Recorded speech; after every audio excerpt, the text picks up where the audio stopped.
Bienvenue au balado L'investisseur transformé. Avez-vous l'impression qu'il y a trop d'options et d'opinions vous disant comment investir et planifier votre avenir financier?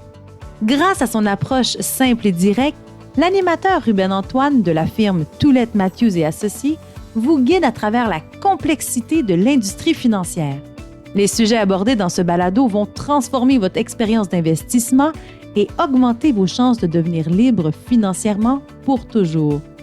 Bonne écoute! Ici l'animateur Ruben Antoine pour un nouvel épisode de l'Investisseur transformé. Nous sommes en pleine saison d'impôts en ce moment et comme vous savez, il y a plusieurs croyances populaires sur la fiscalité. On a tous déjà entendu quelqu'un de notre entourage dire, par exemple, en haut de 100 000, je paye 50% d'impôts ou les riches, par exemple, ne payent pas d'impôts. Donc aujourd'hui, nous avons un super expert invité, le fiscaliste Réginald Pierre-Louis. Avec lui, on va passer à travers les mythes en impôts, tu sais, les mythes plus populaires qui circulent. Et lui, il va nous aider à départager le vrai du faux. Bonjour Réginald. Bonjour Ruben. Je te remercie beaucoup d'avoir accepté l'invitation. Je pense que ça va être un épisode vraiment intéressant. Effectivement, j'ai aucun doute là-dessus. Donc, on va commencer, Réginald, on va apprendre à se connaître un peu. J'aimerais que tu prennes quelques mots pour nous parler un peu de toi, pour nous décrire un peu ton parcours.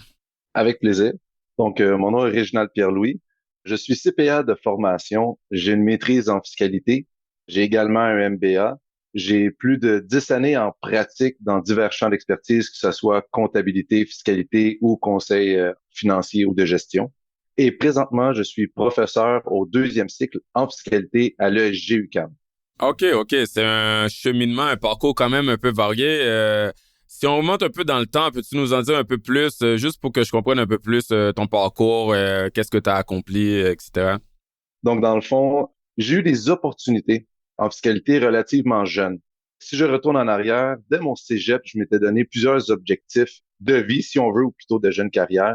Je voulais obtenir mon bac à 20 ans, ce que j'ai réussi.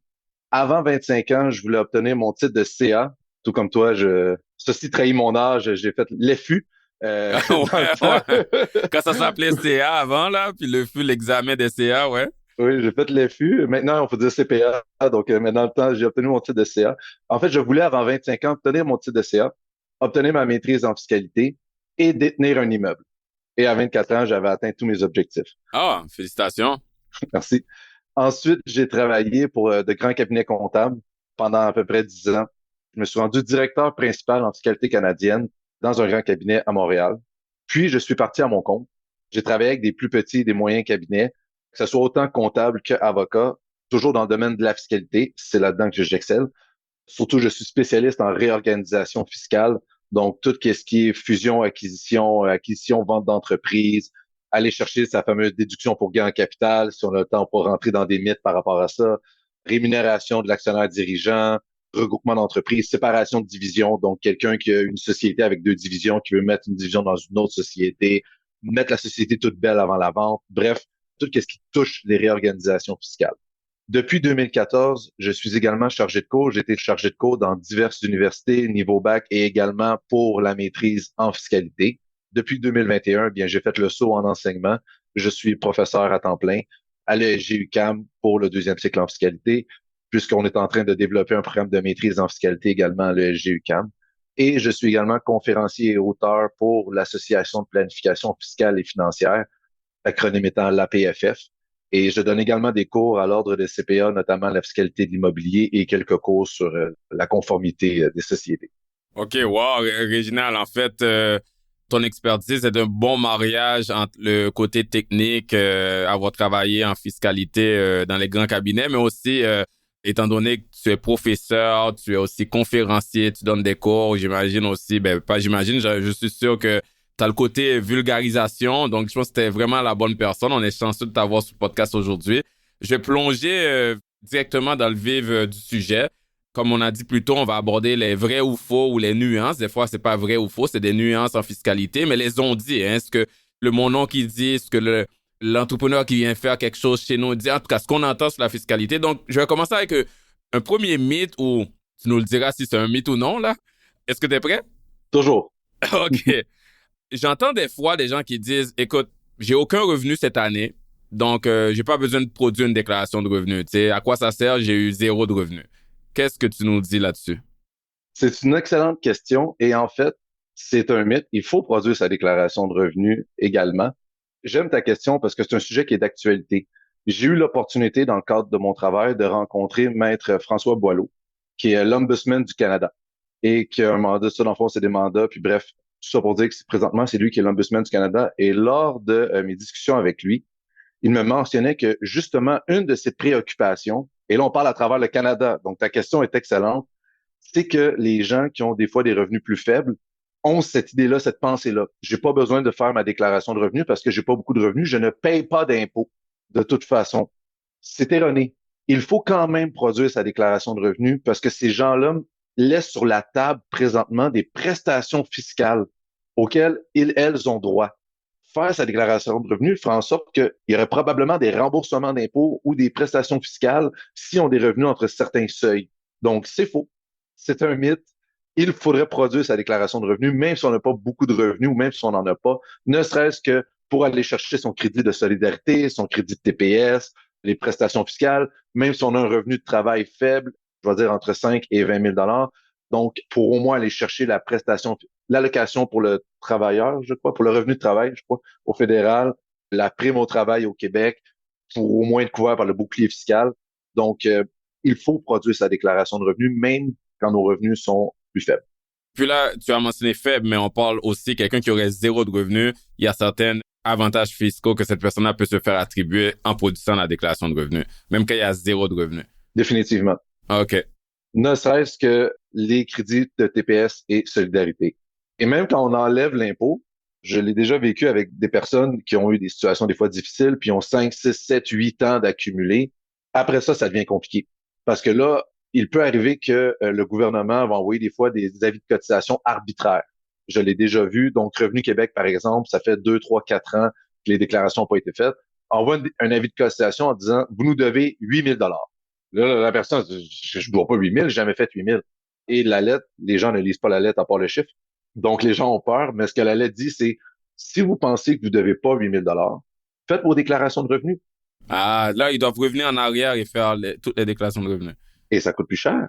Ça coûte plus cher au comptable qu'il faut se taper 5 déclarations de revenus d'un coup. Ouais. Et voilà, ça coûte plus cher. Faut retourner dans le temps. Là, tu as retrouvé ton papier. Ah, t'avais-tu un T4? Est-ce que tu avais un relevé 1? Ah, j'en ai juste un des deux. Et la personne perd patience. Elle n'a pas envie de le faire.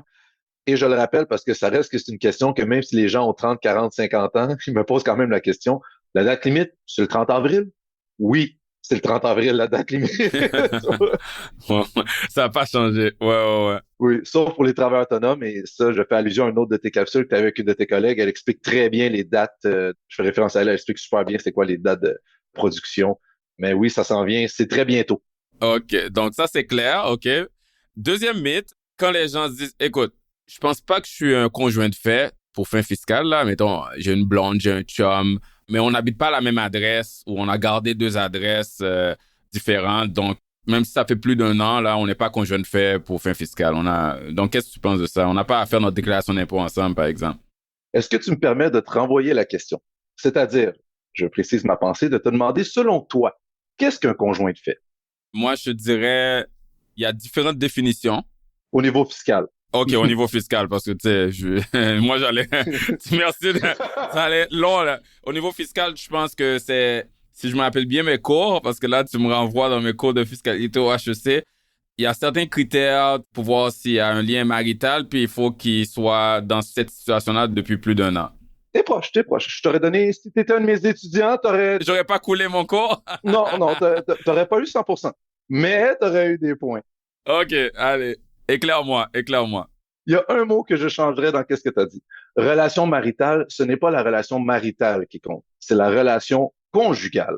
Oh, OK. Oh, on parle de sémantique, là. Ça a une importance parce que marital, je connais pas la définition exacte, mais ça implique, selon moi, d'être marié. Mais pour être conjoint de fait, on n'a pas besoin d'être marié. Quand on est marié, on est époux-épouse. C'est à partir de ce moment-là, il n'y a pas de délai. Alors que relation conjugale, c'est le terme qui est utilisé dans la loi. Donc, ce que la loi demande, c'est 12 mois de relation conjugale. Et c'est une fausse croyance. Le mythe est faux. C'est pas le fait d'avoir simplement 2 adresses qui fait en sorte qu'on n'est pas conjoint de fait. Pour être conjoint de fait, c'est 12 mois de relation conjugale. C'est le plus tôt entre 12 mois de relation conjugale ou la naissance d'un enfant. Et 12 mois de relation conjugale, qu'est-ce que ça veut dire maintenant? Il n'y a pas de définition dans la loi de ce que c'est. C'est un ensemble de facteurs qui va être examiné. Notamment, comment le couple se présente dans ses relations sociales. Facebook, par exemple. Ah oui, les médias sociaux, là, on peut moins se cacher, là, si on divulgue notre vie sur les médias sociaux. On sait bien, quand c'est sur Facebook, c'est officiel, c'est bien connu. Et ici, c'était sarcastique. Donc, les relations sociales. Les relations intimes vont également être un élément. Aussi, les couvertures d'assurance.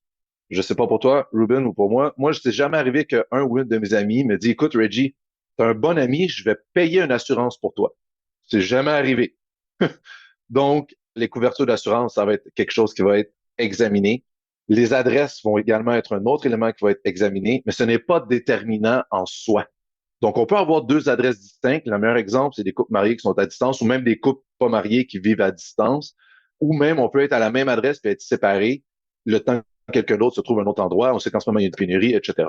Donc, l'adresse, c'est un des facteurs. Mais ce n'est pas le facteur déterminant. Fait que c'est le plus tôt entre 12 mois de relation conjugale et la naissance d'un enfant. Juste pour être clair, mais c'est quoi la conséquence de ça? Donc, si les gens, selon les critères, ils sont conjoints de fait, donc, est-ce que ça veut dire qu'ils doivent obligatoirement faire leur déclaration d'impôt ensemble en tant que conjoint de fait? Normalement, lorsqu'on est conjoint de fait, il faut indiquer dans les déclarations de revenus qu'il y a eu un changement de statut. Ça peut avoir un impact sur différents crédits, notamment les crédits de TPS, le crédit de solidarité, le total des frais médicaux, etc. Donc, ça peut avoir un impact là-dessus, la fameuse facture amoureuse que lorsqu'on est en couple. Malheureusement, au Québec, quand on est en couple, généralement, ce n'est pas avantageux au niveau fiscal. Peut-être au niveau financier, mais au niveau fiscal, ce n'est pas avantageux.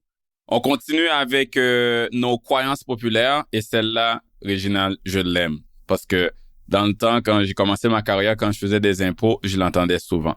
Donc, des fois, on entend des gens dire « Aïe, aïe, mon comptable, il est trop top, il est trop bon parce que j'ai eu un remboursement cette année. » Et du même coup, des fois, ces mêmes personnes vont dire « Mon ancien comptable, là, il était tellement mauvais parce qu'avec lui, il faisait pas une bonne job, je payais toujours de l'impôt. » Donc, est-ce vrai ça que le comptable a un pouvoir et c'est parce que le comptable est tellement bon qu'on a un remboursement où il est pas très compétent qu'on doit payer une année de données?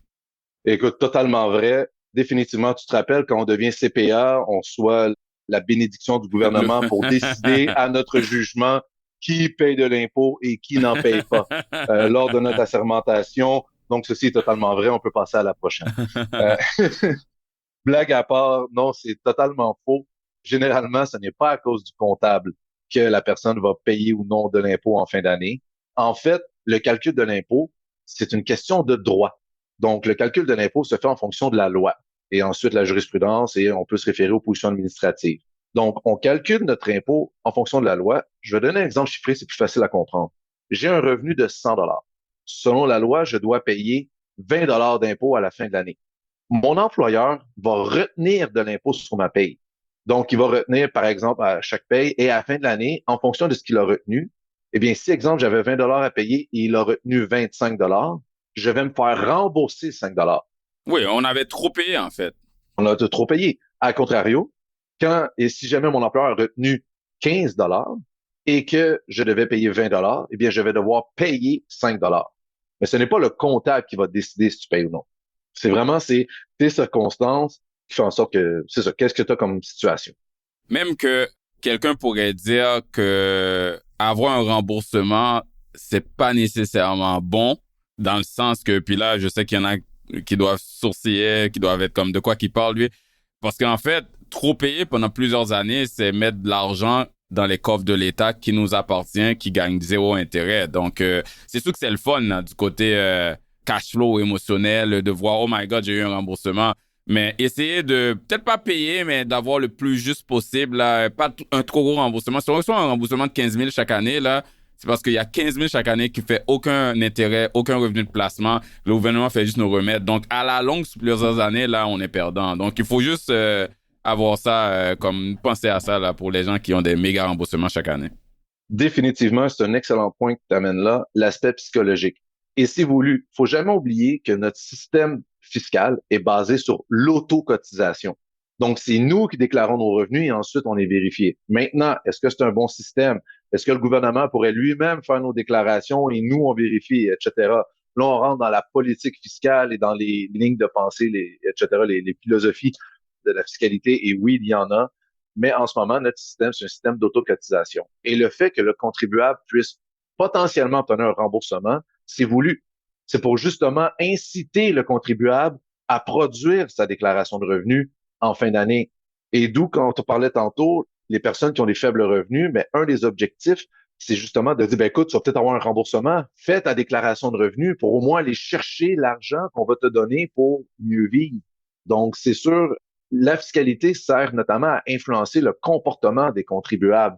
Le comptable peut influencer sur le solde d'impôt à recevoir ou à payer avec ses connaissances, ses compétences et son expérience. Définitivement, il peut influencer, mais ce n'est pas nécessairement de sa faute si je paye ou si je reçois. Mais c'est sûr qu'avoir un comptable, par exemple, qui est spécialisé dans les aînés, qui est spécialisé dans, par exemple, les travailleurs autonomes, les entrepreneurs, etc., eh bien, ça l'aide. Mais c'est sûr que ça prend une bonne communication entre le contribuable et son comptable. Le contribuable a quand même la job de prévenir le comptable d'un changement de situation. Oui, le comptable peut poser des questions, mais à un moment donné, en avril, si tu apportes tes documents le 25 avril, c'est dû pour le 30. Le comptable, il y a déjà 200, 100 T1 à faire. Il n'y a pas le temps de s'asseoir pour prendre une demi-heure pour te poser des questions sur comment va ta vie. Il y a une responsabilité au contribuable aussi de dire, écoute, est-ce que ça peut passer? By the way, j'ai suivi des cours cette année. By the way, j'ai des frais médicaux. Puis là, en ce moment, on parle beaucoup de la santé mentale. Ben, j'ai des frais pour aller voir un psychologue, j'ai vu un thérapeute, j'ai eu des problèmes, etc. Parlez-en à votre comptable. Pas pour qu'il vous écoute et qu'il vous dise quoi faire dans la vie, mais au moins, ça va peut-être lui sonner des cloches en disant, hey, tu m'as dit que tu avais un psychologue? As-tu tes factures? Est-ce que ça a été remboursé par ton assureur? Non? Donne-moi-les. On va au moins les mettre pour au moins alléger ton fardeau fiscal à cause de qu'est-ce que tu as vécu dans ton année. As-tu eu des enfants, etc. Donc, une responsabilité minimale au niveau du contribuable. J'avais un client un jour, on revient un petit peu avec les conjoints de fait. Il me dit, ah, Reggie, cette année, ma conjointe et moi, on s'est séparés. Ça arrive, mais c'est bien que tu me préviennes parce que moi, je sais que j'ai 2 déclarations à faire séparées, puis la date, puis tout. Puis il me dit, j'ai une nouvelle conjointe. J'ai OK, mais j'ai inquiète-toi pas, ta conjointe, c'est l'année prochaine, il faut 12 mois de relation conjugale. Fait que je lui explique le concept. J'ai ça ou la naissance d'un bébé. Puis je dis, ben, si tu l'as laissé 9 mois, c'est l'année prochaine aussi, fait qu'on est correct. Il dit, oui, Reggie, c'est ça le problème. Le bébé est né en septembre de cette année. Mais c'est des communications. En posant des questions, on apprend des choses et ça fait en sorte que c'est ça. Fait que ça fait en sorte qu'on peut mieux aider le contribuable de dire, OK, bon, ben là, OK, ça change la donne, nouvelle conjointe, où est-ce qu'on va faire, qu'est-ce qui se passe avec les frais médicaux, lesquels on prend, les informations sur l'enfant, etc. C'est ça.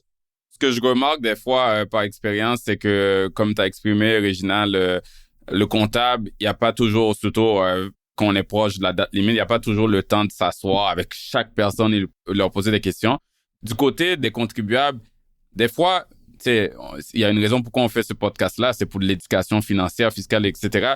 Les gens, des fois, ils savent pas, ils pensent même pas que cette situation-là est applicable, puis je devrais parler au comptable. Ils font juste pas le lien, puis à cause de ça, des fois, les choses se font manquer, puis c'est la faute de personne, ni le comptable, ni le contribuable.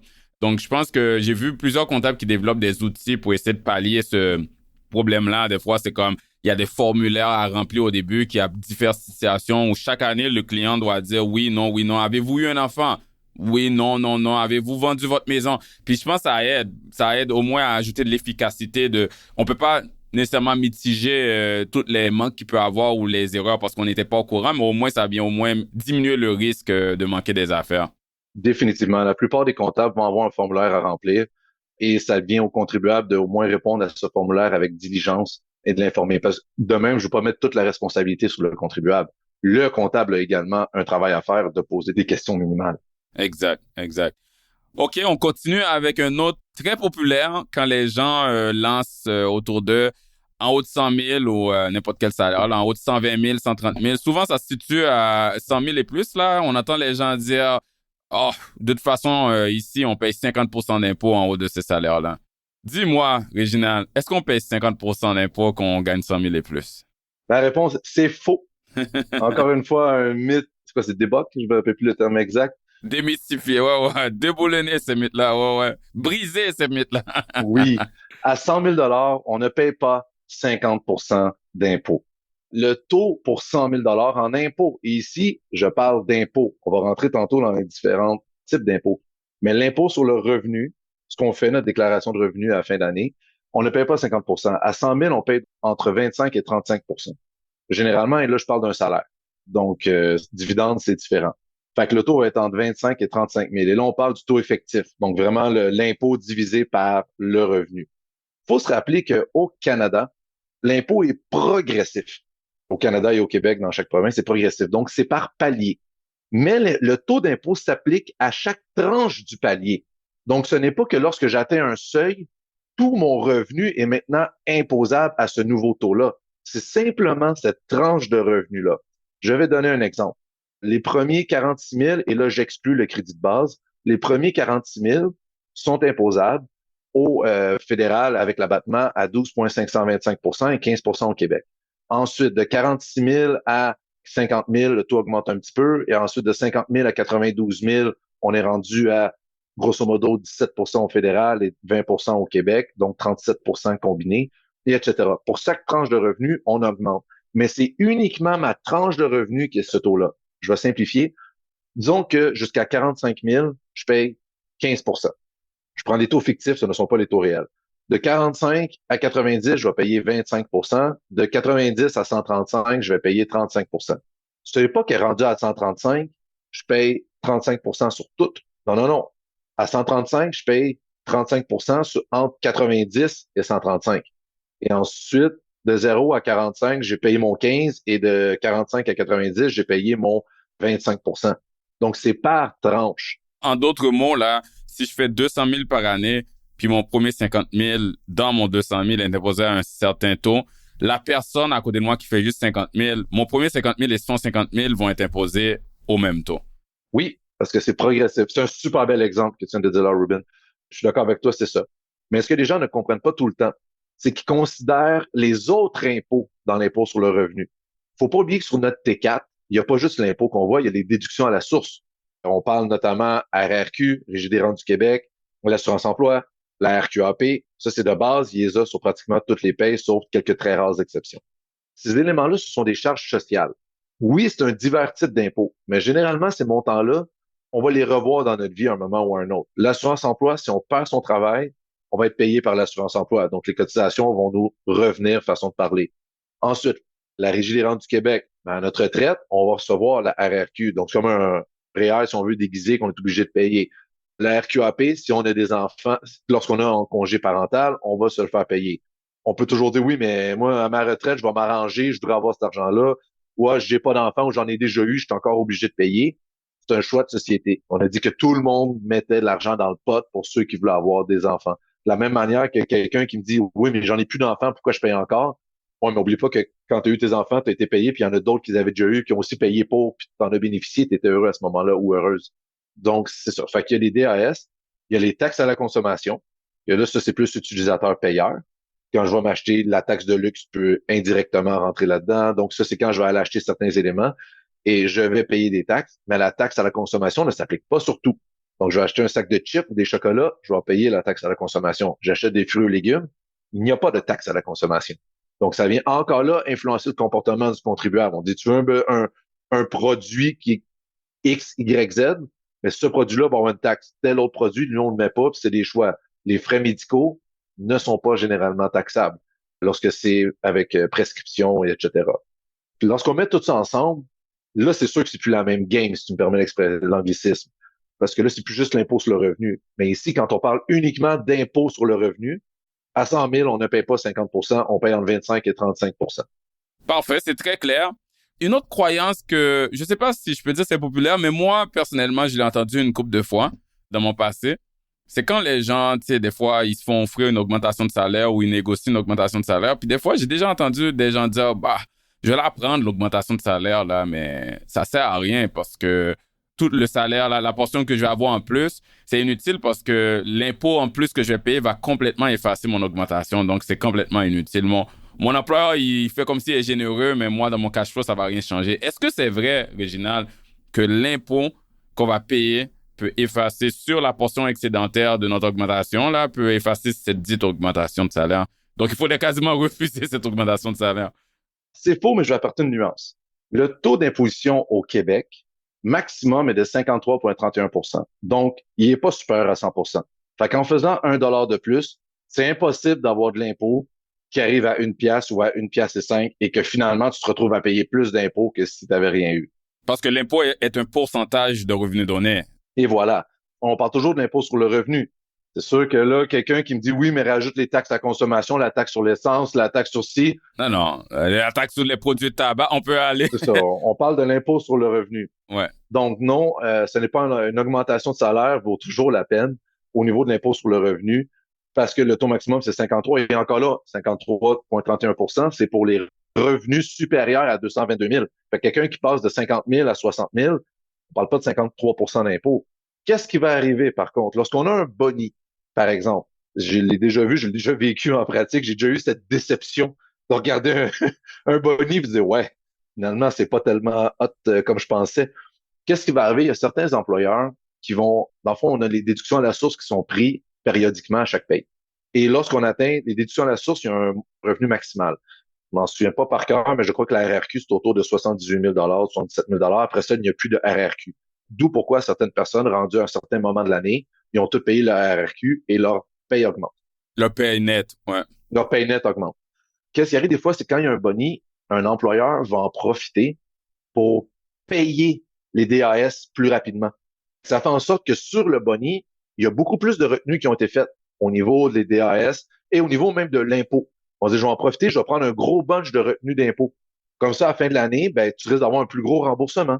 Ça fait en sorte que les gens ont tendance à avoir la paye nette, dire, ouais, ben là, normalement, j'ai 75 % de ma paye nette, là, j'ai eu 60 % ou même 40 %. Oui, c'est à cause qu'ils ont enlevé beaucoup plus de DAS et beaucoup plus d'impôts retenus parce que tu as eu un boni et probablement peut-être que tu changes de braquette. Ils prévoient que tu vas changer de braquette, donc ils enlèvent plus d'impôts. Est-ce que c'est démotivant? Oui. Mais est-ce qu'il y a plus d'impôts? Est-ce que ça fait en sorte qu'il faudrait refuser? Non.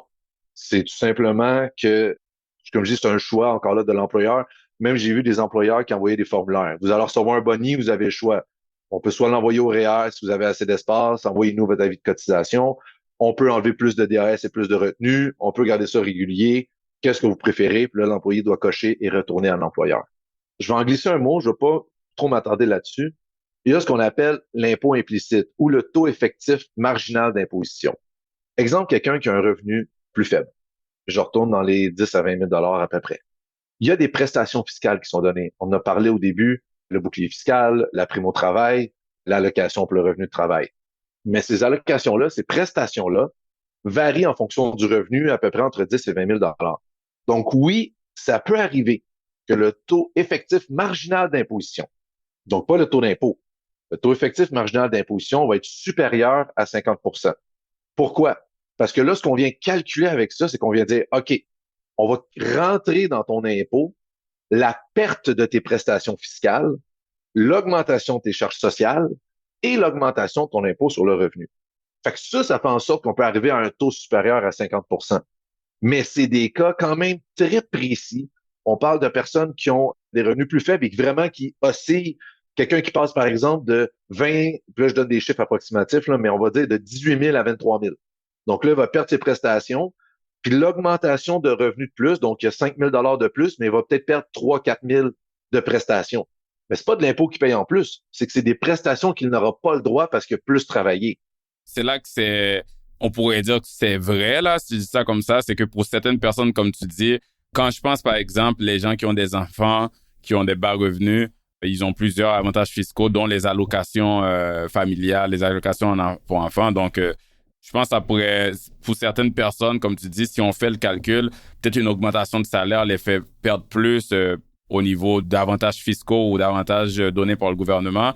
Puis là, quand on regarde avec le calcul, peut-être que la perte des avantages est plus élevée que l'augmentation de salaire après impôt. C'est là que ça pourrait être vrai. C'est peut-être pas qu'on paye plus d'impôts sur le revenu, mais en général, on pourrait mettre l'argument sur la table que cette augmentation de salaire-là n'a pas été bénéfique, mettons. Est-ce qu'elle est bénéfique à long terme parce qu'on continue à avoir un plus haut salaire, puis éventuellement, notre salaire arrive à un certain niveau, peut-être, mais en termes de le moment où on a eu l'augmentation, certaines personnes pourraient se retrouver dans cette situation-là quand comme tu le dis en langage technique, le taux effectif marginal d'imposition. Le TEMI, on peut l'appeler comme ça. Ouais, le TMI, ouais. Effectivement, ces personnes-là pourraient argumenter en disant oui, mais nous, notre taux est à plus que 50%. Mais d'un autre côté, on s'entend que c'est quand on parle, exemple, de 18 à 23, on perd, exemple, 4 000, mais ça n'empêche pas que c'est après, je fais 24, 25, 26 000. Ah, ben là, finalement, c'est plus 3 000 sur 5 000 ou 4 000 sur 5 000 que j'ai perdu. Là, c'est rendu 2, 3 000 sur 6, 7, 8 000 de plus. Donc, plus que mon revenu augmente, plus que finalement, cet élément-là n'a pas d'impact parce que je fais beaucoup plus d'argent. Et l'objectif de ces prestations, faut pas oublier, c'est d'inciter le monde de retourner travailler. C'est pas d'inciter le monde à rester chez eux. Fait que c'est sûr qu'il faut que ces prestations-là descendent. Maintenant, est-ce qu'elles descendent trop drastiquement, pas assez? Là, ça va dépendre de chaque personne. Il y en a qui vont dire, comme ailleurs, j'en reviens pas qu'il y ait des prestations qui soient données, tandis qu'il y en a d'autres qui vont dire que ça devrait être plus linéaire. Si on rentre dans les calculs actuariels et mathématiques que je n'ai pas les compétences d'expliquer, mais encore là, ça revient à le choix de société et je le répète, c'est vraiment des situations bien précises de quelqu'un qui va passer là, de 20 à 25, de 18 à 23, de 15 à 20, même de 5 à 10. Ça va l'aider. Si, exemple, passe de 8 000 à 15 000, les prestations augmentent pour l'inciter à plus travailler. Fait que l'objectif, c'est toujours d'inciter les gens à retourner sur le marché du travail et faire des revenus. OK. Je t'amène sur une autre croyance populaire. On va dire que moi, Ruben, je travaille en restauration ou dans un bar. J'ai un revenu horaire ou quoi que ce soit. Mais en plus de ça, je fais un pourboire, on me donne un bon type, c'est sans impôt, j'ai pas à le déclarer. Comment ça marche, l'impôt autour des pourboires? Si tu peux nous éclairer là-dessus. Je vais faire attention à mes mots car je veux continuer d'être bien servi lorsque je vais au restaurant. Mais les employés à pourboire, comment ça fonctionne? Selon la loi, les employés à pourboire doivent déclarer leur pourboire. Donc, ils doivent faire un suivi de tous les pourboires qu'ils ont eus et doivent s'imposer dessus.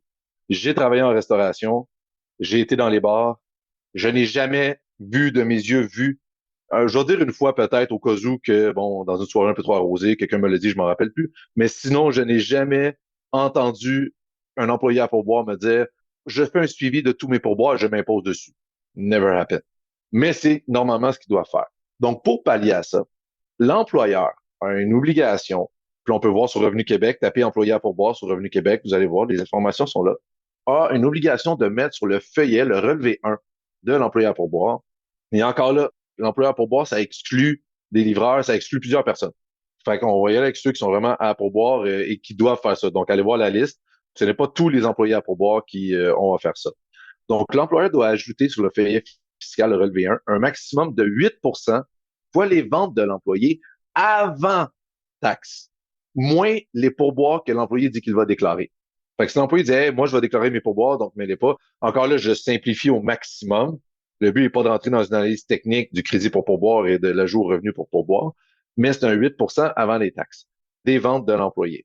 Donc, l'employé, techniquement, doit s'imposer sur 8% de son pourboire sur les ventes avant taxe. Fait que quelqu'un qui laisse zéro pourboire, oui, c'est vrai que l'employé va devoir payer de l'impôt sur 8%. Par contre, quelqu'un qui laisse, puis là, si on se fie à la petite machine, quand on demande le pourcentage, ça s'applique tout le temps sur le montant après taxe. Donc, une facture de 100 $, ça monte à 115, on veut laisser 20% de pourboire, c'est 23 piastres de pourboire. Mais si l'employé à pourboire ne déclare pas le 23, il déclare seulement 8, il paye de l'impôt, on va dire, à 25%, donc il paye 2 piastres. Sur le 23, il lui reste encore 21 piastres. Fait que c'est ça aussi qu'il faut faire attention. Oui, techniquement, les employés à pourboire pourraient avoir à payer de l'impôt si jamais on laisse aucun type, mais ce n'est pas du 15-20%, comme j'ai déjà entendu des certains employés qui me disaient comme, ah oui, avec l'impôt, je suis obligé de payer 50% sur mes pourboires. C'est plate, c'est ce que je fais dans la vie. Non, ce n'est pas vrai que tu payes 50%.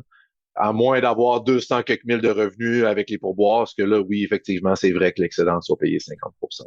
On en parlait tantôt, là, le monde sont rapides sur la gâchette avec le 50%, hein. On envoie le 50%, je paye 50% de ci, 50% de ça. Donc, ça arrive dans les pourboires aussi. Mais c'est souvent, les gens vont inclure tous les taxes par ailleurs. J'achète un auto, j'ai une taxe sur l'automobile, taxe sur le tabac, j'ai taxe sur l'essence, j'ai les TPS, TVQ, j'ai mon impôt, j'ai mes charges sociales, ils mettent tout ça ensemble. Mais c'est que c'est différents types d'impôts qui ont différents buts. C'est sûr que si on met tout ça ensemble, pas la même game nécessairement. Je vais revenir sur quelque chose que tu viens de mentionner. Tu sais, les gens mettent tout, quand ils pensent aux 50%, là, ils mettent toute la taxe sur leur achat d'auto, le gaz et tout, les déductions à la source. Oui, on a l'impression qu'on est beaucoup imposé, que ça soit à 50%, un plus petit pourcentage, mais il y a le mythe où il y a il y a quelque chose que les gens disent souvent, même dans les nouvelles, on entend souvent, le Québec est l'endroit le plus imposé. Bon, il y en a qui disent dans le monde, il y en a qui disent en Amérique du Nord, mais on va dire, moi je vais te demander, est-ce que le Québec est l'endroit le plus imposé, est la province la plus imposée au Canada? Ce que je dis toujours à mes étudiants, la réponse préférée de tous les fiscalistes, ça dépend. Ah ouais, la réponse est comptable, ça aussi. Ça dépend. Tout d'abord, de quel type d'impôt est-ce qu'on parle? On parle d'impôt de le revenu. Non, non, on reste sur l'impôt du revenu. OK. Si on a l'impôt sur le revenu, notre taux d'imposition maximum est de 53,31%. Ce que j'ai constaté, je ne savais pas, la Nouvelle-Écosse a un taux maximum d'imposition de 54%. Fait que techniquement, on n'est pas numéro un, mais on est numéro deux. OK, OK, au Canada. Ouais, ouais, ouais. Sauf qu'encore là, ils ont peut-être, j'ai pas vu leur palier. Et faut toujours faire attention parce que ça, c'est notre taux maximum. Et on se répète encore, mais c'est le taux qui s'applique aux revenus de plus de 222 000. Et à chaque année, c'est indexé. C'est pas tout le monde qui est à 222 000. On va en parler un peu plus tard, mais c'est loin d'être la population en général qui est à 222 000. Le revenu moyen, le revenu médian est beaucoup plus bas que ça. Oui, notre taux maximum est élevé, mais c'est seulement les personnes qui font plus que 222 000. Pour pouvoir affirmer qu'on est la province la plus imposée, il faudrait regarder toutes nos tranches de revenus et notre taux par tranche de revenus et comparer avec toutes les autres tranches de revenus, les autres taux par rapport aux autres. Donc, c'est difficile de venir affirmer que c'est nous qui est la province la plus imposée parce que c'est très nuancé comme élément. Par rapport à l'Ontario, oui, nos tranches, généralement, notre taux est un peu plus élevé par tranche. Mais le taux de l'Ontario oscille autour de 52-53% aussi. On est à quelques décimales près à la fin. Mais par tranche, c'est différent. Donc, c'est ça. Fait, sauf que oui, on fait le top 5, je dirais. Je sais pas si c'est une bonne chose d'être sur le podium pour ça, mais on fait partie du top 5. Par contre, au Québec, oui, on a probablement les taux les plus élevés ou les taux par tranche les plus élevés. Encore là, j'ai pas fait l'analyse pour chaque province, mais ça reste qu'on est la province avec les plus de services. Et ça vient avec, et c'est encore ce qu'on appelle un choix de société.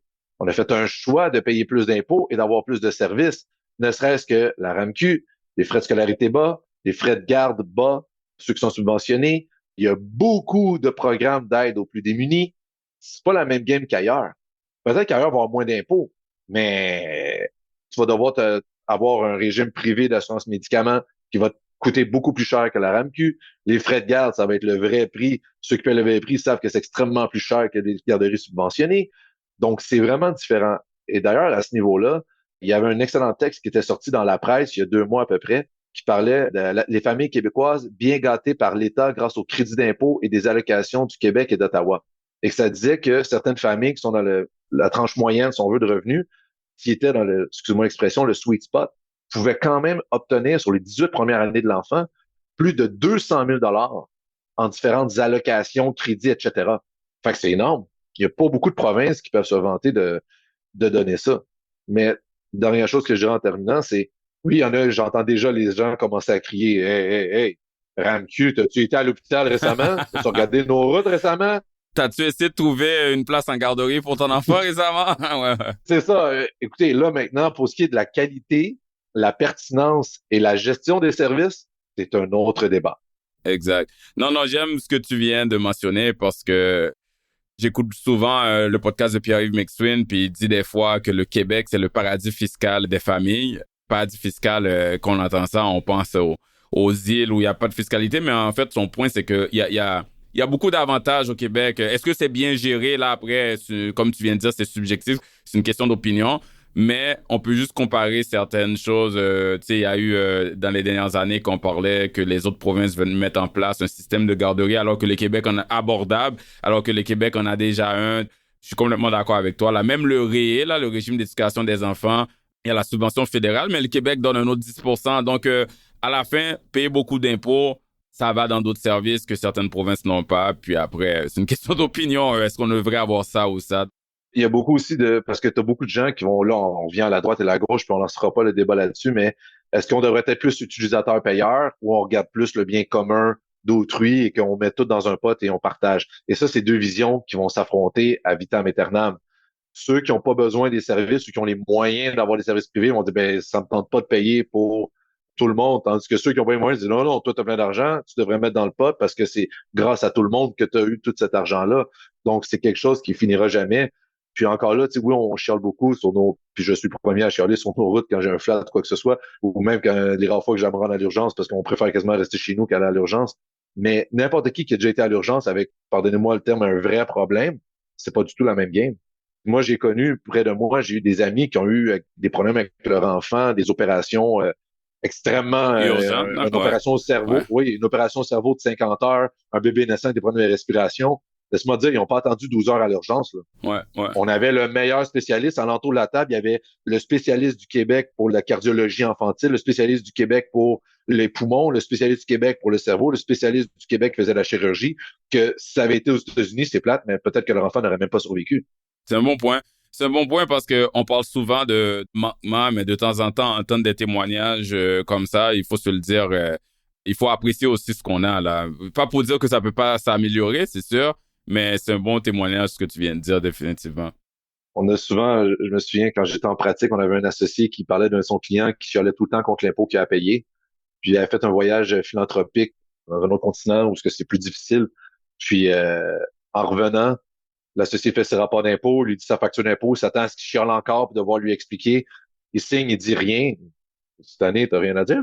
Il dit, écoute, il dit, je viens d'aller passer quelques mois dans un autre pays, j'ai vu c'était quoi un pays qui avait pas d'impôt. Je ne chialerai plus jamais sur l'impôt que j'ai payé ici. J'aime ça. Des fois, ça, quand on se compare aux autres, on se console, hein. Des fois, ça remet les choses en perspective, qu'on voit ce qui marche encore moins bien ailleurs ou ce que les gens n'ont pas accès ailleurs, définitivement. Et que des exemples comme ça, il y en a plein, là. Fait que mais bref. C'est la même chose pour un de mon client, je te disais que c'est un immigrant qui est arrivé ici, puis bref, il a travaillé, il a eu 6 enfants ici, ça fait 15-20 ans qu'il est ici, puis son enfant qui a eu son opération de 50 heures au cerveau, laisse-moi dire que la fois d'après, quand il a fait ses impôts, qu'il avait un montant à payer au Québec, il était fier de faire son chèque. Grâce à notre système, son enfant est vivant. Son enfant a un problème qui a été réglé. Son enfant avait une maladie rare que ça touche un enfant sur 4 millions. Ouais. C'est là qu'il a vu pourquoi il paye. Écoute, il dit, fait que payer son impôt au Québec, il n'y a aucun problème. L'impôt fédéral, c'est une autre chose, il est moins content, mais l'impôt du Québec, il n'y a plus de problème. C'est bon, c'est bon. Écoute, il y a un outil fiscal pour optimiser son impôt, pour reporter son impôt, qu'on a tout accès. C'est sûr qu'il faut avoir les fonds pour y contribuer, mais les riches, les moins riches, la classe moyenne, on a tout accès à ça. C'est le fameux REER. Et j'aimerais te poser une question là-dessus parce que il y en a, tu sais, je suis dans le domaine de l'investissement, donc je gère des REER, entre autres. J'en entends des affaires autour de moi. Donc, je vais juste en focuser sur un pour le podcast aujourd'hui. Des fois, j'entends des gens dire, le REER, là, Réginal, ça sert à rien. Parce que de toute façon, on nous dit que c'est pour sauver de l'impôt ou de optimiser de l'impôt, mais on finit par payer cet impôt-là de toute façon dans le futur. Donc, à quoi ça sert, cette affaire-là, le REER? Qu'est-ce que t'en penses, Réginal? Qu'est-ce que tu peux nous dire là-dessus? Le fameux REER. L'objectif du REER, c'est de reporter l'impôt. Ce n'est pas de l'économiser. Par ailleurs, il peut y avoir une économie en cotisant en REER. En fait, il y a une économie de base. Et en finance, tu vas comprendre où je m'en vais, la valeur de l'argent dans le temps, la valeur temporelle de l'argent. Donc, si je sauve un impôt de 1 dollar en 2022 et que je paye ce dollar-là en 2034, oui, c'est le même dollar que je paye, mais en 2034, mon pouvoir d'achat est beaucoup plus faible qu'en 2022. Fait que j'ai sauvé de l'argent par rapport à la valeur de l'argent. Mais ça reste qu'une économie tangible de sauver 1 dollar et payer 60 cents plus tard. C'est pas nécessairement l'objectif du REER. Le REER, le but, c'est de, comme je disais, de reporter l'impôt. L'objectif avec le REER, comment est-ce que c'est supposé d'être utilisé? C'est que pendant que je suis en mon prime, donc pendant que je suis jeune, je vais cotiser à mon REER et je vais avoir une déduction d'impôt. Une déduction d'impôt, ça réduit mon revenu. Par exemple, j'ai un revenu de 100 dollars, j'ai un taux d'impôt de 20 je paye 20 dollars d'impôt. Si je mets 10 dollars dans mon REER, j'ai pas une économie d'impôt de 10 dollars. Ce qui arrive, c'est que mon revenu est réduit de 10 dollars. Donc, j'ai une déduction. Fait que je fais 100 moins 10 dollars, ça fait 90 dollars et je paye 20 d'impôt, je paye 18 dollars d'impôt. À la place d'avoir payé 20, je paye 18. Et voilà. Donc, mon REER, mon 10 dollars que j'ai donné, m'a donné une économie d'impôt de 20 donc de 2 dollars. Donc, étant donné que ça donne une déduction fiscale, plus que mon revenu est haut, plus que la valeur de ma déduction va être importante. Donc, si j'ai un revenu de 300 000 par année, je cotise 20 000 à mon REER, mais mon 20 000 me donne une économie d'impôt de 53,31 qui est mon taux marginal. Ça, c'est mon taux par tranche. Tandis que si je fais 50 000 que mon taux marginal, c'est 25 ben, le même 10 000 va me donner 25 d'économie. Fait que l'objectif du REER, c'est d'avoir une déduction pendant qu'on est à notre prime, pendant qu'on fait le plus d'argent. Notre rythme de vie à 25 ans, là, ça coûte cher parce qu'on sort beaucoup. À 30-35 ans, ça coûte cher parce qu'on a une famille. À 40-45 ans, ça coûte cher parce qu'on a des adolescents. Et normalement, lorsqu'on arrive près de la retraite, le train de vie a tendance à diminuer. Et lorsqu'on est à la retraite, ben, on a moins d'événements mondains, on sort moins, on est plus à la maison. Donc, normalement, notre niveau de vie diminue. Nos revenus diminuent, notre niveau de vie diminue. Donc, quand je retire mon REER, je ne devrais pas avoir le même niveau de revenu que quand j'étais à mon prime. Donc là, il y a une économie d'impôt potentielle.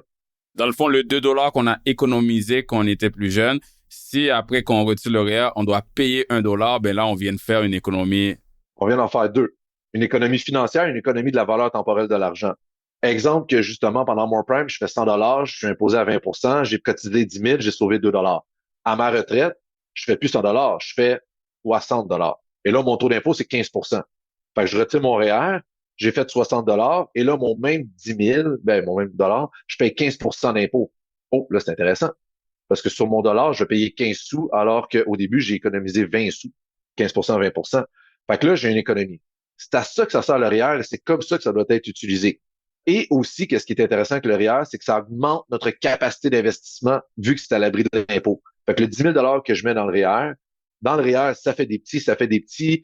Mon REER paye pas d'impôt. Donc, si je fais un revenu de 2 000 ben là, j'ai 12 000. Je peux investir 12 000, 14 000, etc. jusqu'à temps que je le ressorte. Qu'est-ce qui arrive maintenant? C'est que malheureusement, les aléas de la vie font en sorte, soit les aléas de la vie ou l'incompréhension de certaines personnes de ce qu'est le REER, font en sorte que le REER est retiré à un mauvais moment. Des fois, c'est par choix, parfois c'est volontaire, parfois c'est involontaire. Donc, ça peut être quelqu'un veut absolument s'acheter une auto, il va sortir de ses REER, mais alors qu'il a peut-être 40-45 ans. Donc, il est dans son prime, et là, il ressort, et là, on a vu le concept des paliers. Fait que le REER vient s'ajouter à ses revenus. Fait que là, ça fait en sorte que quand il a cotisé au REER, il était peut-être imposé à 20 parce qu'il faisait 100 pièces. Là, il sort le REER, il est rendu à 120 puis là, oh, le 20 de plus est imposé à 25 Donc là, la personne est fâchée parce qu'elle dit, j'ai sauvé 2 pièces, je paye 2,50, j'ai perdu de l'argent. Mais le REER n'est pas supposé avoir servi pendant ton prime, pendant que tu fais de l'argent, il est supposé être là pour ta retraite. Et des fois, ça peut être involontaire, c'est ce qu'on voit le plus souvent, des problèmes de santé. Puis c'est le seul capital qu'ils ont accès, donc ils le retirent. Il le retire, problème de santé, problème de dette, il peut y avoir une multitude d'éléments, accident, rupture, donc je dois quitter la maison, je dois racheter, je dois, là, maintenant, ils ont changé un petit peu le RAP, en cas de rupture, je pense que tu peux utiliser ton RAP, bref, mais tu sais, je dois quitter la maison, il est arrivé quelque chose, j'ai quelque chose, un frais imprévisible que je dois payer, donc là, ça fait en sorte que, oh, je retire mon REER, mais malheureusement, j'ai encore beaucoup de revenus par ailleurs. Ça, c'est qu'est-ce qui est involontaire. Et dans le volontaire, il y a déjà aussi des fois que je vois, je retire mon REER, je pars en voyage. Mauvaise décision. Le REER n'est pas supposé être là pour le voyage. Donc, c'est ça. Fait que c'est les aléas de la vie, des fois, qui vont faire en sorte que le REER ne sera pas bénéfique. Mais l'outil en soi, il est bien fait. Puis oui, c'est normal qu'on soit imposé. Parce que quand on a cotisé, on a eu une déduction. Le gouvernement nous fait un cadeau maintenant, mais plus tard, il va falloir payer l'impôt dessus. Mais si toute logique étant respectée par ailleurs, t'es pas supposé faire plus à ta retraite que quand tu travaillais à ton prime. Oui, et puis comme tu dis, si tu fais un revenu similaire ou plus, au moins tu as pu reporter le paiement de l'impôt plus tard. Puis ce remboursement que tu as eu par rapport à cause de la déduction, c'est de l'argent que tu peux utiliser pour faire d'autres choses, pour réinvestir. Donc il y a un effet multiplicateur.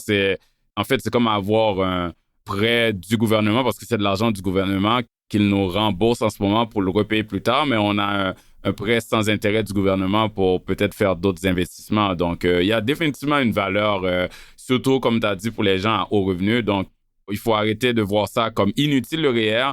Mais le REER, je te dis, Reggie, même du côté placement, là, ça, c'est pas du côté fiscal, mais un mythe que j'entends souvent, c'est le REER, ça sert à rien parce que ça performe pas, cette affaire-là. Donc, il faut vraiment faire de la littératie financière pour expliquer aux gens que le REER n'est pas un investissement. Dire que le REER ne performe pas, c'est un mythe. Parce que le REER, c'est juste une boîte. C'est ce que tu mets dedans qui va performer ou non.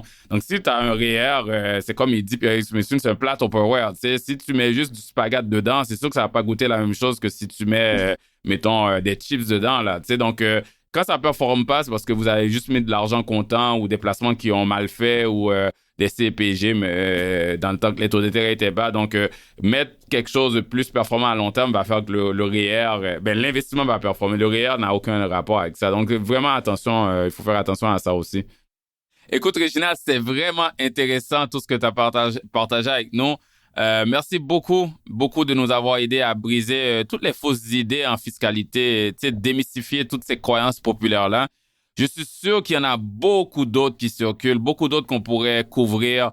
Je pense qu'on s'est déjà entendu, on va faire d'autres épisodes dans le futur. On peut parler, par exemple, de mythes qui sont liés avec tout ce qui est les propriétaires d'entreprises ou les entrepreneurs, les travailleurs autonomes. Mythes liés aux riches, puis par riche, je le mets entre guillemets là, parce que tout ce qui est être riche, c'est très relatif par rapport à la définition personnelle sur ça. Donc, on va définitivement en faire d'autres. Merci à toi, Ruben. Ça a été une super rencontre. J'ai une super belle discussion. Effectivement, je crois que nos autres mythes vont être très intéressants, très pertinents. J'ai déjà hâte de poursuivre la conversation avec toi et tes auditeurs. Et n'hésite pas, n'importe quand qu'il y a des questions, que ce soit réorganisation ou mythe ou quoi que ce soit, je serai disponible. Merci de ta générosité. Aux auditrices et aux auditeurs, si vous avez aimé ce podcast et surtout notre super invité, Réginald Pierre-Louis, je vous invite à aller voir qui il est sur LinkedIn puis sur l'Internet. Pour le podcast, je vous invite aussi, si vous avez aimé l'épisode, à nous laisser une note, un commentaire d'appréciation dans la section review sur Apple Podcasts ou sur Spotify. Et surtout, n'hésitez pas à le partager à votre entourage parce que notre but, Réginald et moi-même, c'est d'aider les gens et d'augmenter la littératie financière et fiscale. Donc, merci pour votre écoute. Et Réginald, à la prochaine. À la prochaine fois. Vous venez d'écouter L'Investisseur transformé, animé par Ruben Antoine. Veuillez visiter le site web tma-invest.com pour vous abonner au balado, demander une copie gratuite du livre L'Investisseur transformé et pour en savoir plus sur la façon dont notre firme aide les investisseurs à atteindre leurs objectifs financiers. Merci. Les investissements et stratégies financières doivent être évalués en fonction de vos objectifs personnels. Les auditeurs doivent alors effectuer leurs propres recherches et consulter un conseiller dans le domaine avant de prendre des décisions sur leur placement et finances personnelles avec les informations fournies dans ce balado.